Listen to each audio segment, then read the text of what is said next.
de nuestra serie Una lección de fe. Hoy nos toca estudiar la lección número 8. La lección número 8 y se llama 3 generaciones de fe. ¿Cómo se llama la lección de hoy? 3 generaciones de fe. Hebreos capítulo 11, versículo 20 al 22.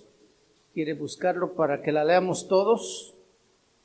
Hebreos 11, versículo 20 al 22. La palabra de Dios dice: por la fe bendijo Isaac a Jacob y a Esaú respecto a cosas venideras. Por la fe Jacob, al morir, bendijo a cada uno de los hijos de José y adoró apoyado sobre el extremo de su bordón. Por la fe José, al morir, mencionó la salida de los hijos de Israel y dio mandamiento acerca de sus huesos. Interesante esta porción de la Escritura hablando de estos hombres de fe. En esta mañana, con esta lección, queremos aprender de los 3 factores importantes que se provocan a raíz de la fe. De estos 3 hombres, abuelo, padre e hijo, de cómo es que ellos emplearon su fe y lo que produjo en ellos esa fe. Yo creo que el anhelo de todo creyente es que nuestra generación y la siguiente generación también camine por los caminos de Dios. ¿Es así o no es así? Usted desea que sus hijos también teman a Dios, y quien no quisiera también que sus nietos también caminaran en el temor de Dios. Y esto es muy importante porque hoy cada vez es más complicado ver a los hijos caminar por los caminos de Dios. Escuchando pues las necesidades de hermanos que dicen: mi hijo está rebelde, mi hijo no quiere venir a la iglesia, y situaciones de esas que yo creo que pasan en muchas familias. Tantas cosas distraen y toman atención de nuestros hijos que cada vez les interesa menos la palabra de Dios, y caminar por los caminos de Dios les cuesta mucho trabajo. Aquí encontramos a 3 generaciones seguidas que caminan delante de Dios. Esas lecciones de fe tienen más relevancia, no solamente porque son 3 generaciones continuas, sino porque aparecen en el libro de Hebreos capítulo 11, viviendo estas 3 generaciones en la misma intensidad, al tope de pasión por las cosas de Dios. Y esto es lo que caracteriza a estas 3 generaciones de los que hoy queremos aprender. Dios nos quiere enseñar que nosotros podemos atraer 3 cosas específicas por medio de la fe de ellos. Uno de ellos se llama Isaac, el otro es Jacob y el otro es José, abuelo, padre y nieto. Estos 3 personajes tuvieron cosas en común. Aparte de esa fe que los llevó a vivir de esa manera, también tuvieron problemas familiares, matrimoniales, pero la aplicación de esa fe de ellos, aún bajo esas circunstancias diferentes, nos puede dar el mismo resultado, algo que se garantiza que si tú aceptas y aplicas esa fe, tienes la garantía de que va a producir algo en específico. La vida de cada uno de ellos es muy interesante porque Dios usó a estas 3 personas, Isaac, Jacob y José, estas 3 generaciones, cuando nadie pensaba que Dios los pudiera usar. Esto es como la esencia de la fe, que Dios pueda usar gente que ni siquiera se imagina o se había imaginado que pudiera ser usado por Dios. Lo común que tuvieron ellos es que ninguno de ellos era primogénito. Nosotros todos sabemos que el primogénito era el que adquiría toda la jerarquía, a la autoridad del padre, de la familia y aún del mismo linaje al que ellos pertenecían. Dios puede usar gente que ni siquiera se imagina que pueda ser usada. ¿Alguna vez tú has pensado esto? ¿A poco Dios algún día me podrá usar? Los que sirven aquí, por ejemplo, arriba, de chiquillos pensaron que Dios los iba a usar aquí. Los que sirven en algún ministerio, creo que todos nacemos con otras ilusiones, con otras ideas, pero Dios paso a paso nos fue encaminando hasta el momento en que nos introdujo a lo que ni siquiera habíamos imaginado. Y eso es lo maravilloso, que estos tres hombres, estos tres personajes, nos enseñan que ni ellos tampoco estaban o habían imaginado que Dios los usaría de la manera como fueron usados. Ya nosotros conocemos la historia de Isaac, conocemos la historia de Jacob y también la historia de José. Estas tres cosas que atrae la fe y que nosotros podemos también atraer aplicando la fe, es muy esencial aplicar la fe. No va a llegar solamente por decretar, por reclamar, por visualizar, por tantas cosas que se hace, sino es aplicando nuestra fe como lo hicieron estos hombres. Y las cosas que atrae la fe cuando nosotros la aplicamos es, primero, atrae bendición. Segundo, atrae fortaleza. Y tercero, atrae lo irreal. ¿Atrae qué? Bendición, fortaleza y lo irreal. Muy bien. Una bendición que está condicionada, como ya dijimos, a la fe. Si nosotros aplicamos esa fe, voy a traer bendición para los que me rodean. Ya somos bendecidos desde que conocemos a Jesús, desde que le servimos, pero la fe, esta fe que inició precisamente en ese nuevo nacimiento, puede ir más allá y traer bendición a todos los demás que nos rodean, hablando de la familia, hablando de los vecinos, o hablando de los compañeros de trabajo, donde Dios nos ha puesto en nuestras diferentes actividades. Versículo 20 de Hebreos 11 dice, por la fe bendijo Isaac. Por la fe bendijo Isaac. Se convierte aquí en un primogénito espiritual, no físico, porque recuerden que primero nació Ismael. Cuando Rebeca queda embarazada de gemelos, cuando Rebeca queda, la esposa de Isaac, queda embarazada de gemelos, estos desde el vientre se peleaban, porque eran dos naciones las que estaban en proceso de formación desde ese vientre de la esposa de Abraham, de Isaac. El mayor llega con hambre y vende su primogenitura por un plato de lentejas. Y Jacob obtiene esa primogenitura a través del engaño, poniéndose piel de oveja para aparentar esa piel velluda como tenía Isaac y presentarse con el padre para recibir la bendición, recibir la bendición del padre, ¿sí? Un poco manipulado por su mamá, aconsejada por ella misma. Entonces, enseguida llega Esaú rogando al padre que también lo bendiga, pero él ya había dado esa bendición, aunque él lo buscó con lágrimas, no pudo obtenerla porque ya desde anteriormente había renunciado a esa bendición. Luego Jacob se va a la casa de su tío Labán, donde se enamora de Raquel, una de sus hijas,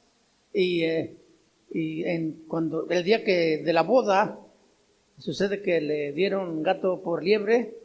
En lugar de darle a Raquel, le dieron a Lea, la que estaba un poquito más, no tan bonita como Raquel, y tiene que trabajar por otros 7 años más. Ya lleva 14 y tiene que trabajar otros 7 años por el ganado, por los bienes, y termina Jacob muy rico, pero le costó trabajo. El engañador fue también engañado. ¿Qué podía cosechar? Si había engañado, iba a cosechar también lo mismo. La misericordia de Dios y los planes de Dios continuaron hasta que este hombre llamado Jacob vuelve y de ahí surge la nación de Israel. Los dos hijos tuvieron circunstancias diferentes, producto de problemas entre ellos. ¿Qué tiene que ver esto con la fe que atrae la bendición? La fe que atrae bendición no tiene que ver con la condición de la gente que nos rodea, sino con la condición nuestra. Jacob y Esaú adquieren las bendiciones de Isaac a pesar de los problemas que había entre ellos. Eso significa entonces que nuestra fe puede llevar a un punto en el que puede ser de bendición a pesar de los errores de ellos. Tu fe puede ser tan grande que alcance para llegar a otros y que esos otros disfruten las bendiciones resultantes de tu fe. Dice que por la fe bendijo Isaac a Jacob. Ahí está la palabra bendijo. La palabra bendijo viene de dos palabras que se combinan y se mezclan para una sola definición. Y una es la palabra eu, y el otro es la palabra logos. Todos sabemos que la palabra logos significa la palabra hablada o discurso, pero la palabra eu es lo que le da sentido a esta palabra, porque la palabra eu tiene tres significados. Primero, valiosa, significa también de beneficio y también significa oportuna. Amén. Valiosa, de beneficio y oportuna. Entonces, la palabra bendijo es hablar palabras valiosas, de beneficio y oportunas, producto o resultados de la fe. Por la fe bendijo Isaac a Jacob. Dicho de otra manera, si yo tengo fe, eso significa que todo lo que yo hable va a ser de bendición, va a ser valiosa, de beneficio y oportuna. Una palabra adecuada. Sería bueno preguntarnos, ¿realmente cada vez que hablamos así es? ¿Así sucede? Cuando tú hablas, brota algo valioso de tus labios, de beneficio y oportuno. Esposos, cuando tu esposa habla de bendición, habla cosas valiosas de beneficio y oportunas. Esposos, esposas también, cada vez que tu esposo habla de bendición, habla de cosas valiosas, de beneficio y oportunas, ¿o es todo lo contrario? Como cristianos tenemos fe, ¿sí o no? ¿Cuántos tienen fe? Entonces, se debe entender que si tú tienes fe, cuando tú hablas cosas valiosas, de beneficio y oportunas. Amén. ¿Cómo es la forma en que nos comunicamos? Por la fe, las palabras de Isaac fueron de beneficio, fueron valiosas y fueron oportunas, tanto para Isaac como para Jacob también, respecto de las cosas que iban a venir. Entonces, su conversación no fue una pérdida de tiempo, sino por su fe lo llevó a dar palabras útiles, palabras de bendición. A todos nos gustaría tener alrededor nuestro gente de fe, que cuando nos escuchas hablar recibimos palabras de bendición, de valor, de beneficio. ¿No te gusta a ti platicar con gente así, que cuando abre sus labios está fluyendo bendición, está fluyendo palabras valiosas, palabras de beneficio, palabras oportunas, las que tú necesitabas.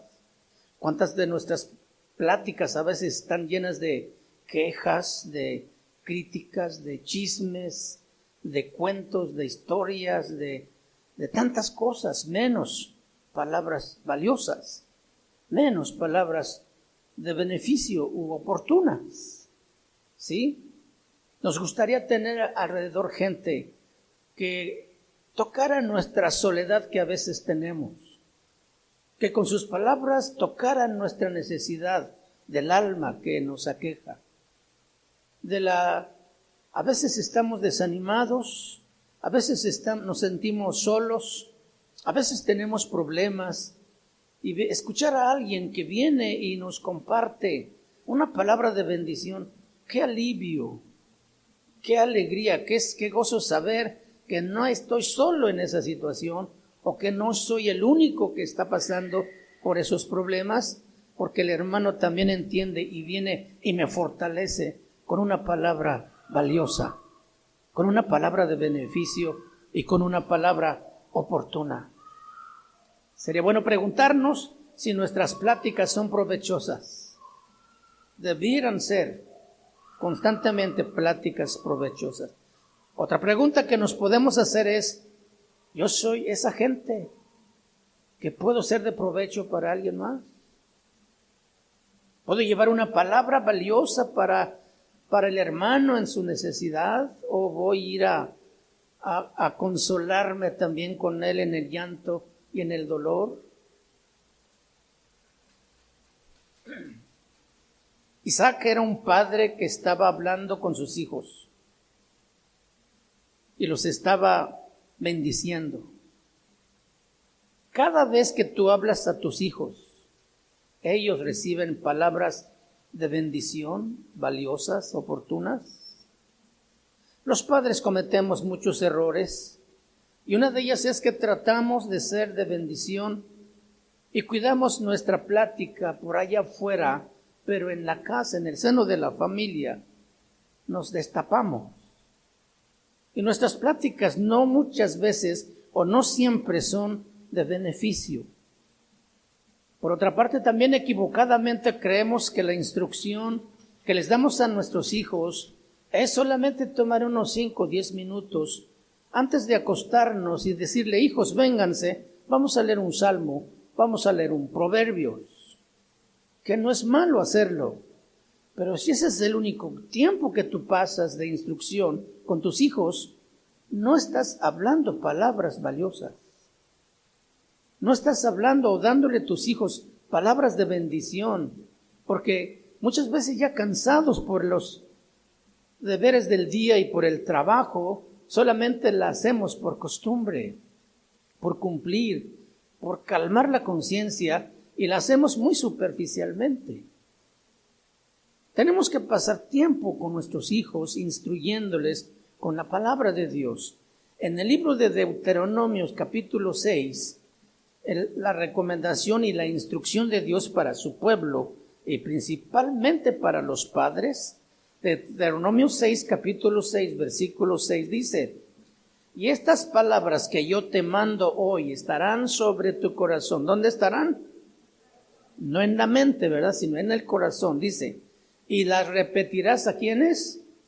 A tus hijos, y hablarás de ellas cada 8 días cuando vienes a la iglesia, o como dice, estando en tu casa, hablando por el camino, al acostarte y cuando te levantes. Todo el tiempo. Nuestra plática con los hijos todo el tiempo debe ser de instrucción. Tu vida, lo que tú hablas, lo que tú haces, en el seno de tu familia, lo que tú experimentas se convierte en una instrucción que transmites a tus hijos. Porque la fe no se hereda, la fe se enseña, la fe se transmite. Mientras ellos te escuchan hablar con tu mamá, cuando los hijos escuchan al papá hablar con su mamá, cuando está con los demás amigos viendo el fútbol y apasionadamente gritar cuando ha fallado el penalti. A veces se suelta la lengua y el hijo está escuchando. Estás instruyendo a tus hijos de esa manera. Qué emocionado es mi papá. Sí, pero diciendo cosas que no debe expresar ahí.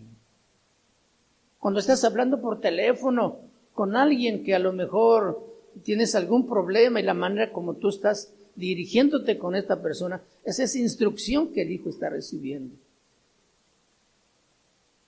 Tenemos que tener mucho cuidado, porque la combinación de todos esos momentos se convierten en una instrucción para tus hijos, sea buena o sea mala, ¿sí? Todo el tiempo es una enseñanza continua. La fe tiene poder para cambiar nuestras palabras, como lo hizo Isaac con sus hijos. Palabras de beneficio, palabras valiosas y palabras oportunas, adecuadas en su momento.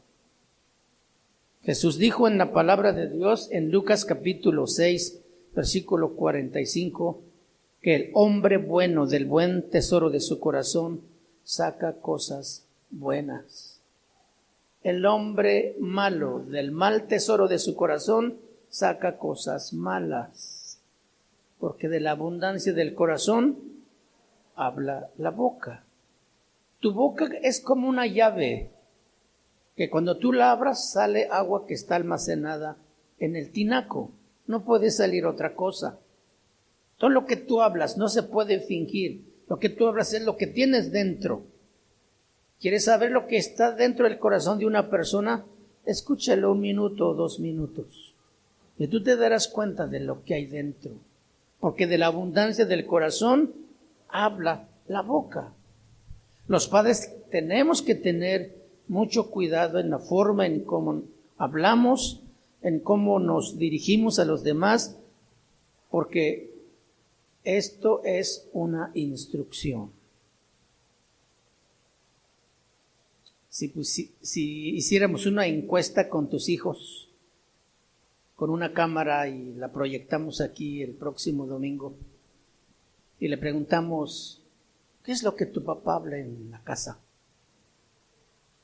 Los hijos dicen la verdad, ¿sí o no? ¿Sí? ¿Qué es lo que tu papá te enseña? Y lo miramos aquí y vamos a llevarnos sorpresas tremendas, hermano. Ellos están aprendiendo, están como esponjitas absorbiendo de lo que ven y de lo que escuchan. Aunque parezca que no se dan cuenta, sí que se dan cuenta bien. Entonces tenemos que ser prudentes y sabios para que lo que nosotros hablemos sean palabras valiosas, palabras de bendición, palabras oportunas, palabras de beneficio, que ayuden al hijo a entender la vida y puedan crecer sanos, sabiendo que papá les instruye con buena enseñanza. Si la fe tiene poder para cambiar nuestras palabras, pues entonces apliquemos esa fe que Dios nos ha dado, ¿sí? Cada vez que abres tu boca, ¿qué es lo que sale de ella? Cuando el equipo de fútbol se junta, ¿de qué creen que hablan? Pues de fútbol. Si 5 abogados se juntan para platicar, ¿de qué creen que hablan? Pues de los casos que llevan atendiendo. Si los políticos se juntan, ¿habrá qué creen que hablan? De tranzas. Si acaso hablarán de política. Si juntamos a 5 cristianos, ¿qué creen que habla? ¿De qué creen que hablan 5 cristianos que se juntan a platicar? ¿De veras? Yo lo dudo. Se supone que habían de hablar de Cristo, porque le aman y son apasionados de Cristo, como el que es apasionado al fútbol, al deporte, a cualquier otra cosa. ¿Sí? ¿Qué hablarán los 5 cristianos que se juntan? Escuche, debe ser de bendición, valiosas, de beneficio y oportunas. ¿sí? Porque hablamos lo que nos apasiona. Lo que tendría que apasionarte es Cristo. Entonces, de Él es quien tú deberías platicar. Hay cristianos que están tan apasionados de Cristo, tan llenos de Dios, que aunque cuando estén entrando en una plática de totalmente extraño, tienen una habilidad de encauzarla para que al final termine hablando de Cristo. ¿Por qué? Porque de eso está lleno. Y el cristiano debe estar lleno de esa pasión por Cristo.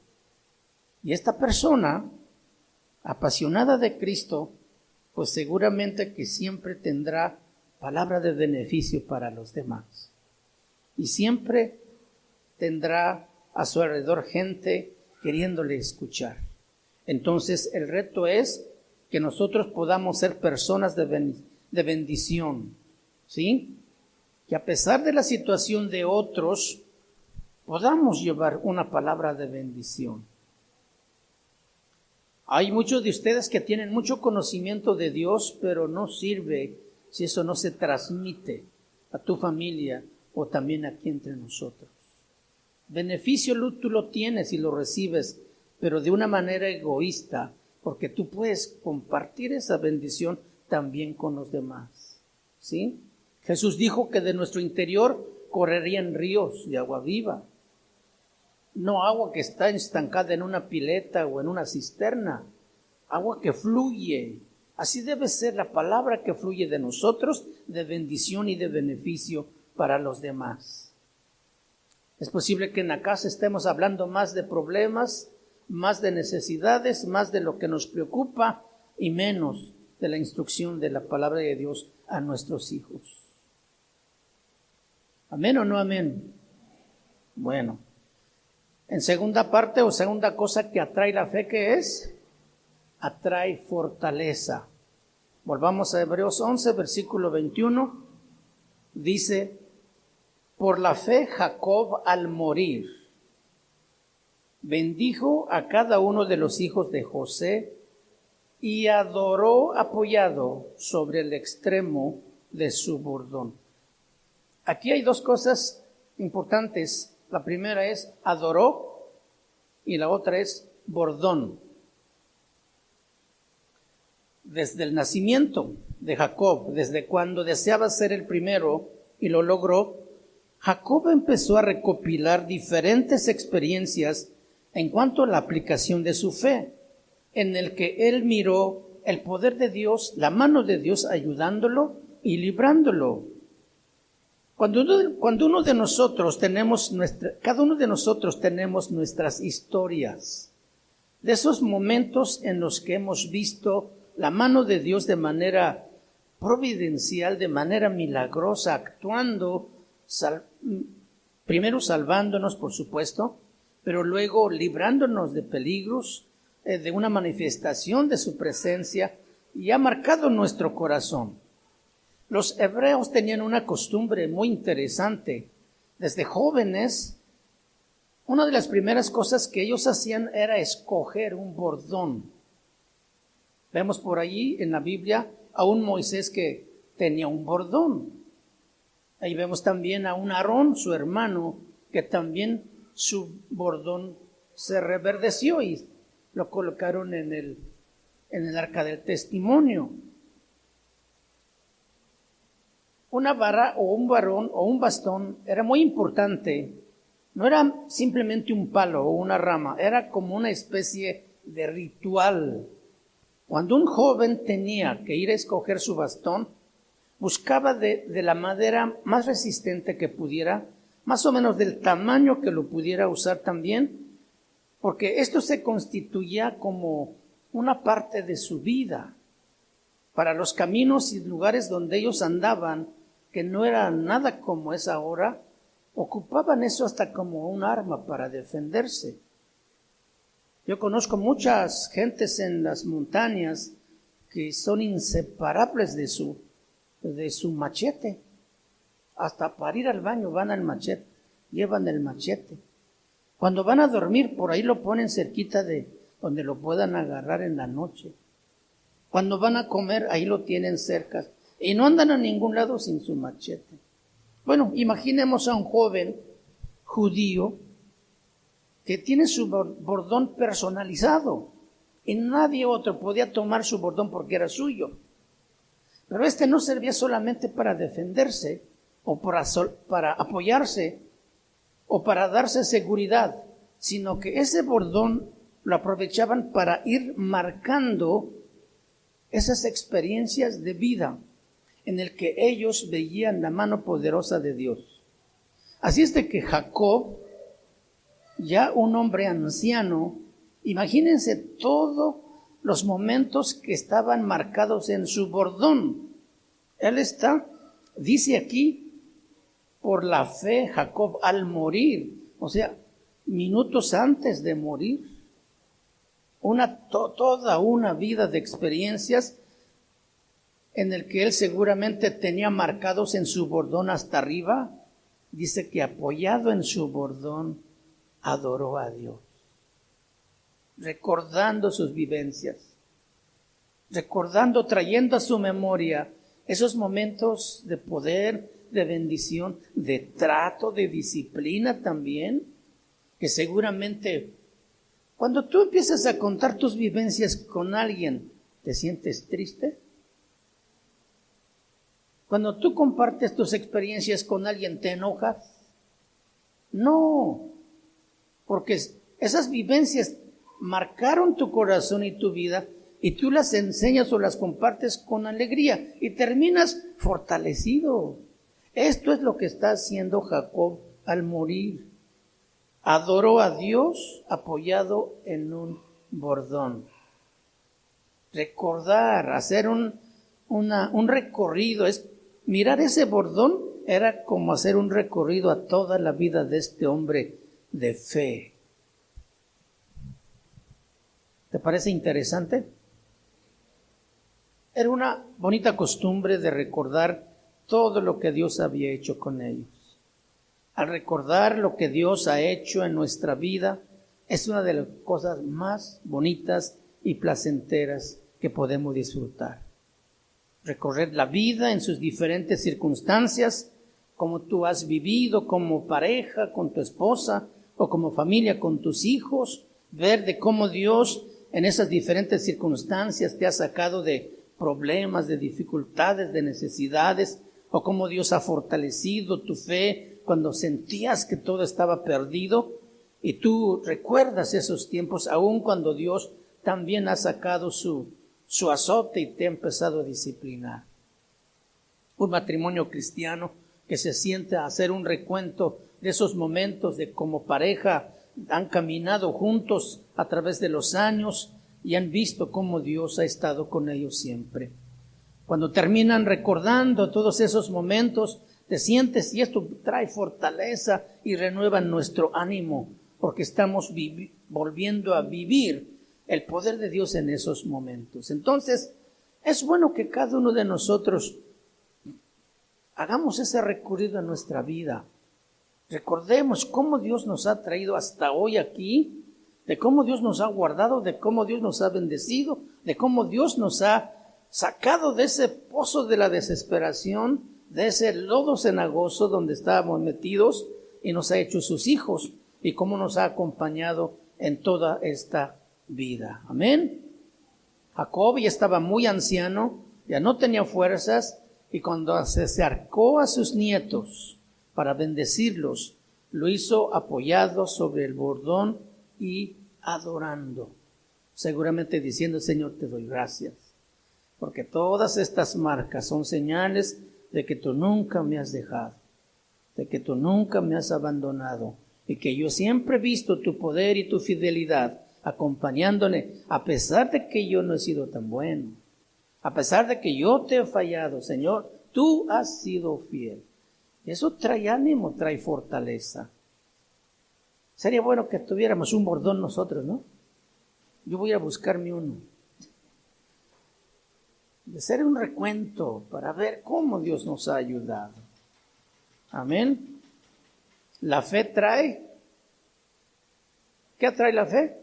Fortaleza. ¿Se acuerdan de Jonás, el misionero rebelde? Que Dios le dijo: ve a Nínive y pregona que en 40 días va a haber un diluvio. ¿A dónde fue Jonás? A huir de la presencia de Dios. Y cuando él está en el estómago del pez, es un recuento de su vida. ¿Quién no va a hacer un recuento en condiciones como esa?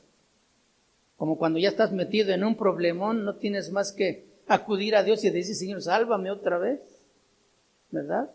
Ahí está Jonás en el vientre del pez. En Jonás capítulo 2, versículo 7 dice, cuando mi alma desfallecía en mí, me acordé de Jehová, y mi oración llegó a ti en tu santo templo. Jonás se puso a recordar también su vida y le dijo, Señor, sálvame. 3 días en el vientre del pez. ¿Quién puede sobrevivir a una situación como esas? Solamente Dios, para darle una lección a su hijo, a su profeta y a su misionero. Cuando él hace ese recordatorio y clama a Dios y Dios oye su oración, ordena al pez que vaya y vomite a Jonás en tierra. Sacudiéndose las galgas, sacudiéndose sus manos, y le dijo, ahora sí, Señor, ¿a dónde vamos? Pues a donde te dije, ve a Nínive. No he cambiado de planes. Dios tiene planes para cada uno de nosotros y tiene un Nínive que nos está esperando. ¿Qué te parece? ¿Has hecho caso a ese llamado? ¿O estás como Jonás rebelde, tratando de huir de la presencia de Dios? ¿Quién se va a poder esconder de la presencia de Dios? Nadie, nadie, nadie. Entonces, esta lección de fe de hoy te va a sostener para mañana. Agrega entonces experiencias de vida en tu bordón hoy, para que mañana al recordar tengas esa fortaleza para seguir avanzando. ¿Qué tan fuerte será nuestra fe? Tú debes tener tu propia experiencia de fe y por cada circunstancia que pasas es porque Dios quiere agregar experiencias de vida a tu bordón. Quiere fortalecer tu fe. Cuando tú huyes de los problemas o de esas circunstancias difíciles, te privas de la bendición de fortalecer tu fe y de ver la mano de Dios obrando en medio de esa circunstancia. Dios no es un Dios cruel que se complace en lastimar a sus hijos. ¿Sí? No se complace en eso. Él quiere tener experiencias de vida contigo. Y entonces camina con Él en medio de esa situación que de seguro Él va a sacarte y llevar al otro lado de esa situación. El pueblo de Israel cautivo en Babilonia, él se fortalecía recordando cómo Dios había abierto el mar rojo y habían cruzado en seco. Ellos vieron cómo todo el ejército de Faraón murió ahogado en ese río. Vieron cómo Dios les había enviado maná del cielo todas las mañanas por 40 años. Vieron cómo el agua fluía de la roca para saciar esa sed en el desierto. Vieron cómo esas murallas de Jericó se derribaron cuando ellos dieron vueltas obedeciendo la instrucción de Dios. Llegaron a la conclusión entonces que si esto hizo Dios en aquel tiempo y es el mismo Dios, lo va a hacer otra vez. Lo va a volver a hacer otra vez. Jacob toma entonces el bordón y se apoya en esa toda su vida de fe para tener fuerzas para bendecir a sus nietos. La fe trae bendición, la fe trae fortaleza y la fe trae lo irreal. Lo irreal. Versículo 22, Hebreos 11. Por la fe, José al morir mencionó la salida de los hijos de Israel y dio mandamiento acerca de sus huesos. Se oye un poquito raro, ¿no? Dio mandamientos. Por la fe, José al morir mencionó recuerden que José está en Egipto con toda su familia y muchísimos hebreos que ya se habían multiplicado. Por la fe, José al morir mencionó la salida de los hijos de Israel, o sea, de Egipto, y dio mandamiento, o sea, dio orden para que cargaran con sus huesos cuando salieran ellos rumbo a la tierra prometida. Tú ya encargaste tus huesos. ¿Quién piensa a morir, verdad? Nadie está pensando en eso. Pero no estaría mal lo que empezaras a pensar. Es algo que no podemos evitar. No nos va a tomar de sorpresa el momento que llegue. Y más nosotros sabemos a dónde vamos. Con alegría enfrentamos ese momento difícil para los que no tienen esperanza. Lo que José está encargando es una muestra de su fe.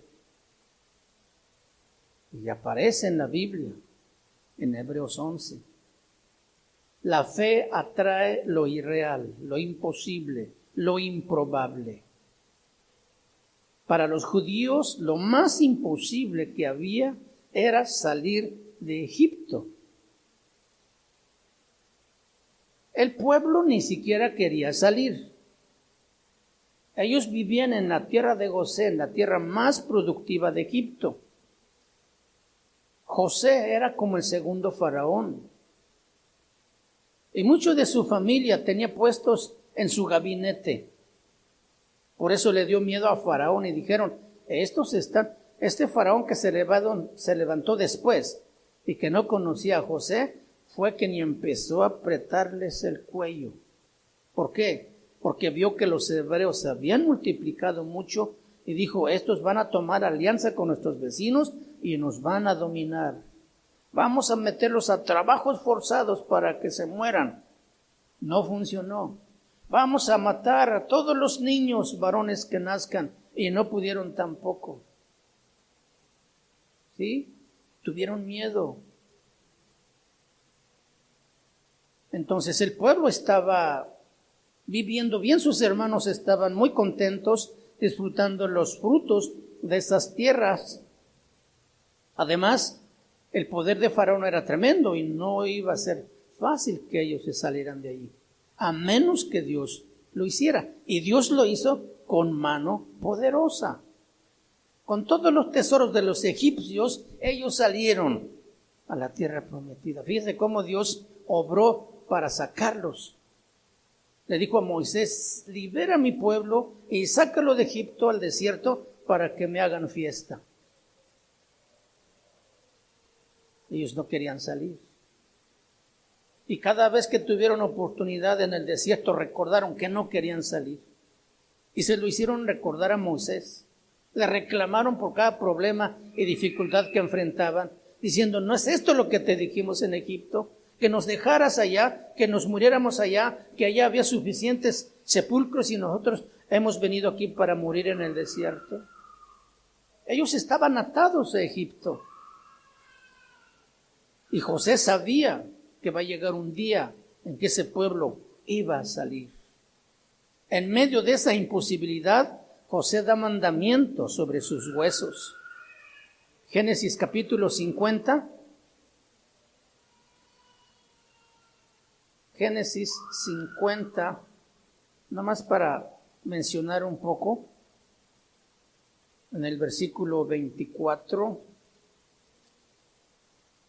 dice la palabra de Dios. José dijo a sus hermanos, yo voy a morir, mas Dios ciertamente os visitará y os hará subir de esta tierra a la tierra que juró a Abraham, a Isaac y a Jacob, e hizo jurar José a los hijos de Israel diciendo, Dios ciertamente os visitará y haréis llevar de aquí mis huesos. Y murió José a la edad de 110 años y lo embalsamaron y fue puesto en un ataúd en Egipto. Cuando José murió, dio mandamiento de que llevaran sus huesos. ¿Cuántos años vivió José en Egipto? Si murió a los 110 años. Y si él fue vendido como esclavo desde cuando tenía tal vez unos 20 años, era joven, vivió más de 80 años en Egipto. Él guardó la esperanza, él guardó la fe de que un día él iba a regresar a su tierra. Y por eso aún en vida encargó a sus hermanos que no se olvidaran de él, que no lo dejaran en Egipto, sino que lo llevaran con ellos hasta Canaán. José tenía fe para atraer lo irreal, lo imposible, lo improbable. Dios es un Dios de promesas imposibles. ¿Qué harías tú, hermano?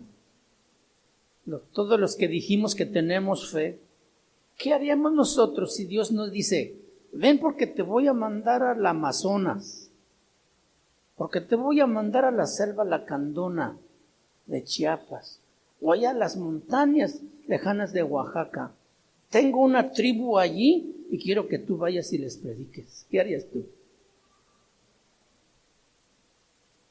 ¿Una promesa irreal? ¿Imposible? Lo primero que tú piensas, ¿qué es lo que voy a perder? Mi casa, mi familia, mi comodidad, mi trabajo, mi carrera, mi esposa, mis hijos. Y te encuentras con que te vas a ir solo y dicen, no. Esta promesa no viene de Dios, yo creo que estoy imaginando cosas. Y prefieres mejor cerrar tu oído, pero ¿qué tal que Dios te hable? ¿Estás convencido que es voz de Dios, que no es tu mente, que no es tu suposición, sino que Dios te hable y te dice, te voy a enviar? ¿Qué haces tú? ¿Dejas tu trabajo? Abraham le dijo, te voy a dar un hijo, pero su esposa era estéril. A Moisés le dijo, ve y saca a mi pueblo, llévalo al desierto para que me hagan fiesta en el desierto. Dios le dijo a Noé, constrúyete un arca porque va a llover. Señor, ¿y qué es llover? Él no sabía de lluvia. Cosa imposible, improbable. Constrúyete un arca. No era arquitecto, no era ingeniero, no era constructor. Dios llama a David. Y una vez que pasaron todos sus hermanos guapos y altos y fuertes, pregunta, ¿ya no hay otro? Dice, no, sí, hay un niñito que por ahí anda cuidando las ovejas. Pues tráelo. Cuando está frente a Samuel, dice Dios que le dijo, este es. No mires tú lo externo porque yo miro el corazón. Ese dulce cantor de Israel estaba enfrente del profeta para ser ungido como rey de Israel. Y no cualquier rey, sino un rey conforme al corazón de Dios. Imposible, irreal. Dios habló a los discípulos y les dijo, ustedes me van a ser testigos en Jerusalén, en Judea, en Samaria y hasta el último de la tierra. El Dios de promesas imposibles. Escuchen muy bien, hermanos, muchos de nosotros o muchos de ustedes hemos recibido promesas de Dios irreales, pero Dios las va a hacer posibles. Solamente necesita una cosa de nosotros, fe. Eso es lo único que necesita. Dios está por hacer con ustedes algo que ni siquiera se han imaginado, ni siquiera lo han pensado. Como iglesia, Dios está por hacer algo. Miren, yo quisiera que miráramos un poquito más allá de lo natural. Si Dios está abriendo puertas por todos lados para predicar, ¿por qué creen que es? ¿Por qué creen el llamado de que si tienes un familiar a quien tú crees que necesita una palabra, que invites a los misioneros o acompañes a los misioneros para que vayan a hablar? Hay mucha gente que está con hambre de Dios. Nosotros no podemos quedarnos oyendo nomás de esa necesidad que hay. Necesitamos involucrarnos. Y fíjense que para esto lo único que necesitamos es fe. Para responderle a Dios. Señor, ¿y qué le voy a decir? Señor, ¿y qué tal si no sé contestar? Eso dijo Moisés. Y miren la obra que hizo, porque creyó él. Moisés vivió 40 años en Egipto intentando ser alguien. Vivió 40 años en el desierto.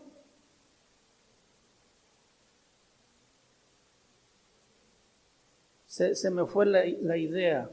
Vivió 40 años en Egipto creyendo que era alguien. 40 años en el desierto creyendo, intentando ser alguien. Y terminó 40 años viendo lo que Dios podía hacer con alguien que no es nada. Pues a esos no es nada, Dios está llamando. Esos que ni siquiera han imaginado lo que Dios puede hacer. Que aplicando la fe, sean esos hombres que marquen la vida de muchos, con el evangelio que puedan llevar a ellos. Dios va a venir a esta iglesia y va a buscar hombres y mujeres como José, que crean en las promesas imposibles y Dios los va a usar. Solo necesita fe. De manera inimaginable. Cuando Pedro y Juan suben al templo La Hermosa y ven a ese paralítico sentado ahí pidiendo limosna, le dijo: oro ni plata tengo, pero lo que tengo te doy. Levántate en el nombre de Jesús. Y yo exhorto, yo animo a los que van a hablar el mensaje de Dios.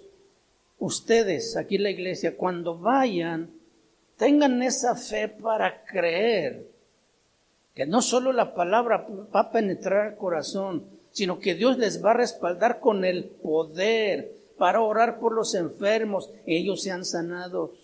Porque esa es la promesa de Dios. Dios los envió a sus discípulos a predicar y les dijo: sanad enfermos, sanad leprosos, levantar a los paralíticos, den vista a los ciegos. El mensaje del evangelio es lo que hace espiritualmente, pero también físicamente puede operar milagros si nosotros tenemos fe para creer. Entonces vayan y prediquen el evangelio, pero también crean en fe que Dios puede hacer un milagro allí para que sea testimonio vivo de ese poder de Dios que los puede atraer a los pies de Cristo. ¿Cuántos creen esto? Dios está buscando a esos hombres y mujeres en su iglesia hoy, aquí. Entonces esperemos cosas grandes empezar a suceder. Ninguno de los que están en el libro de Hebreos, de los hombres grandes de fe, héroes de la fe, están por sus habilidades, no están ahí por sus dones, por su preparación intelectual o por famosos que hayan sido. Ellos lo único que tenían era fe y eso fue todo. Lo demás estaba ahí el poder de Dios para respaldar esa fe. Tendremos que tener fe para preparar nuestros huesos, porque no queremos quedarnos en Egipto. Queremos ir a Canaán, a la tierra prometida, para que podamos cumplir con el propósito imposible de Dios. Dios pudo tomar a un pescador iletrado, un grupo de pescadores que no tenían preparación. Pudo tomar a un odiado cobrador de impuestos y decirle: ven, sígueme. A hombres sencillos, comunes y corrientes y que cambiaron y trastornaron las ciudades con el evangelio que llevaron. El punto central aquí es si nosotros le creemos o estamos más preocupados por las cosas del mundo. Estamos más dispuestos a creer las voces de miedo que surgen para detenernos y para impedirnos cumplir la misión de Dios. El llamado es: prepara tus huesos, porque no se van a quedar aquí. Yo no quisiera verlos 50 años más aquí sentados. Que salieran a predicar, a pastorear, a llevar el mensaje a los pueblos, a ir a vivir allá con la gente humilde y sencilla, enseñarles el camino de Dios. Lo que ustedes han aprendido aquí es el deseo más grande de mi corazón. Que den de gracia lo que han recibido de gracia. Amén. Es tiempo de escuchar el llamado de Dios. Y van a decir, yo ni siquiera imaginaba esto. Cuando vean el poder de Dios obrando, van a decir, increíble, no creí que Dios me pudiera usar. Pues claro que sí te puede usar, pero necesita que tú tengas fe. Es todo lo que Dios quiere, ¿sí? ¿Quién iba a imaginar que José iba a llegar a ser prácticamente el faraón de Egipto? Que Isaac iba a ser el padre de una descendencia tan grande, ni siquiera primogénito era, pero Dios vio en ellos un potencial de fe, una fe que atrae bendición, una fe que atrae fortaleza y una fe que atrae lo irreal. Nosotros somos y podemos ser protagonistas de estos hechos maravillosos. Solamente necesitamos fe. Y una palabra preocupante que Jesús dijo antes de irse: cuando venga el Hijo del Hombre, ¿hallará fe en la tierra? Diciendo que la fe escaseará. ¿Conocemos ese canto? Ese canto que habla de cuando venga el Señor, ¿hallará fe en la tierra? No recuerdo bien cómo va. Bueno, algún día lo vamos a cantar. Pero ¿qué es lo que destruye esa fe? Primero, la indiferencia.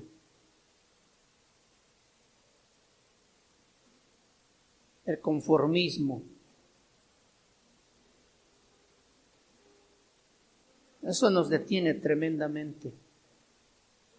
Dios nos ayude, y porque tú vas a escuchar muy claro esa voz que Dios que te va a dar a ti para llamarte a hacer cosas que nunca has pensado.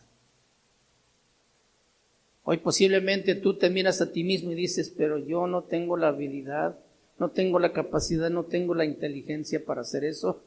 Ese es asunto de Dios. No solamente sé una persona dispuesta, sé una persona disponible, que es lo más importante. Miren a quienes escogió Jesús. Habiendo tantos intelectuales en Jerusalén, tantos inteligentes científicos, escogió un puñado de hombres sencillos. ¿Puede escogernos a nosotros también? Claro que sí. Escuche esa voz de Dios y no haga caso omiso de eso que Dios está hablando. Cierra tus ojos, ahí donde estás, por favor.